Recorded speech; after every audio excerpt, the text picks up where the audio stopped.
नमस्कार, मी अर्जुन हटकर. आज जांभोडे गावातील प्रगतशील शेतकरी संदीप शिंदे यांच्या वावरात आहे आणि या कांद्याला आपण ट्रीटमेंट दिलेलं आहे. संदीप साहेब माझ्या समोर आहेत. असं साहेब नमस्कार. नमस्कार. कसं वाटलं साहेब कांद्याचं नियोजन आणि तुम्हाला आतापर्यंत तुम्ही कांदा केलेला आहे आणि ह्याच्या पुढे पण करणार आहे, तर आपण तुम्हाला काय दिलं होतं त्याच्याविषयी 1-2 मिनिटात सांगा आणि कांद्याला कसा रिझल्ट आला ते पण सांगा. कांद्याला एकदम चांगला रिझल्ट आलेला आहे.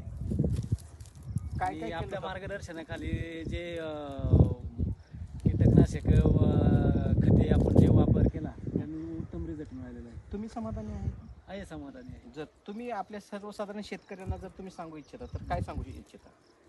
आपण जे मार्गदर्शन करता ते योग्य आहे आणि त्या पद्धतीत आपण केलं तर उत्पन्न चांगलं मिळते. कांद्याला साईज वगैरे कलर चकाकी एक नंबर आहे. धन्यवाद साहेब, तुम्ही आमच्यावरती भरोसा ठेवला. धन्यवाद. आणि कांद्याचा साईज बघा, 2 ते 3 कांदे घातले तर 1 किलो होतो. धन्यवाद साहेब.